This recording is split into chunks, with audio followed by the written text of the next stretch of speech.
ಇನ್ನು ಧರ್ಮಸ್ಥಳ ಕೇಸ್ನಲ್ಲಿ ಷಡ್ಯಂತ್ರ ನಡೆದಿದೆ ಮತ್ತು ಈ ಷಡ್ಯಂತ್ರದಲ್ಲಿ ಕಾಂಗ್ರೆಸ್ನ ಸಂಸದರ ಪಾತ್ರ ಇದೆ ಅಂತ ಜನಾರ್ದನ್ ರೆಡ್ಡಿ ನೇರವಾಗಿ ಆರೋಪಿಸಿದ್ದಾರೆ.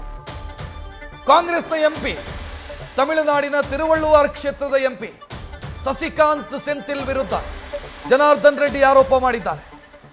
ಸಸಿಕಾಂತ್ ಸೆಂಥಿಲ್ ಯೂಟ್ಯೂಬರ್ ಮತ್ತಿಬ್ಬರು ಸೇರಿ ಷಡ್ಯಂತ್ರ ಮಾಡಿದ್ದಾರೆ.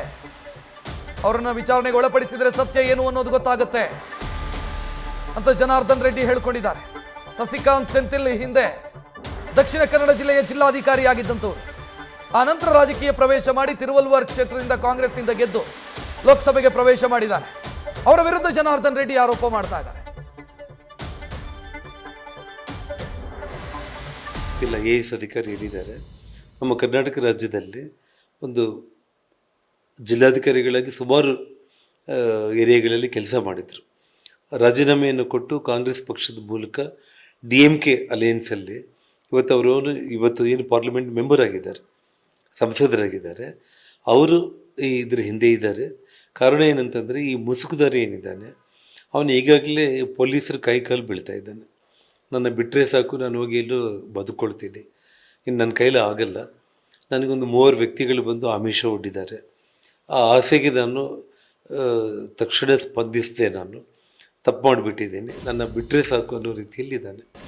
ಸೊ ಹಾಗಾಗಿ ಆ 3 ವ್ಯಕ್ತಿಗಳು ಯಾರು ಆಮಿಷ ಒಡ್ಡಿದ್ದಾರೆ, ಅವ್ರ ಹಿಂದೆ ಈ ಮಾಸ್ಟರ್ ಮೈಂಡ್ ಸಸಿಕಾಂತ್ ಸೆಂಥಿಲ್ ಅನ್ನೋದು ನನಗೆ ಸ್ಪಷ್ಟವಾಗಿ ಬಂದಿರುವಂಥ ಒಂದು ಮಾಹಿತಿ.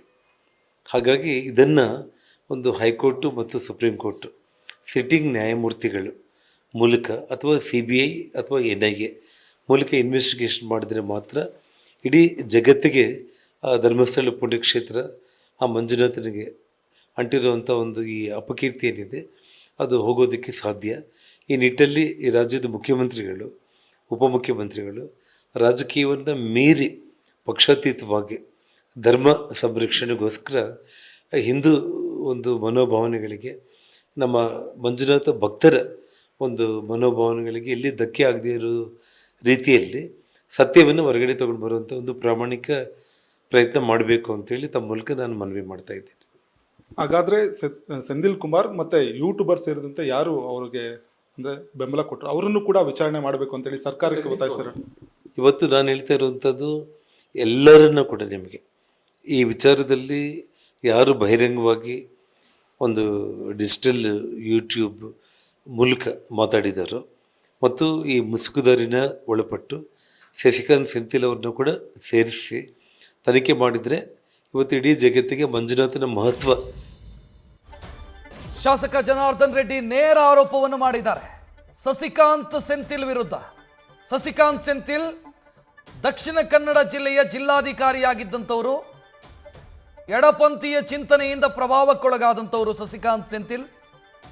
ಆ ನಂತರ ಅವರು IAS ಹುದ್ದೆಗೆ ರಾಜೀನಾಮೆಯನ್ನು ಕೊಟ್ಟು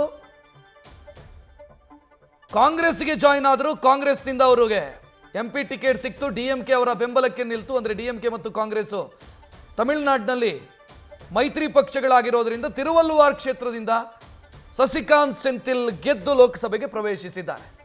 ಅವರ ವಿರುದ್ಧ ನೇರ ಆರೋಪವನ್ನು ಈಗ ಜನಾರ್ದನ್ ರೆಡ್ಡಿ ಮಾಡ್ತಾ ಇರೋದು, ಇದರ ಹಿಂದಿನ ಮಾಸ್ಟರ್ ಮೈಂಡ್ ಸಸಿಕಾಂತ್ ಸೆಂಥಿಲ್ ಅಂತ.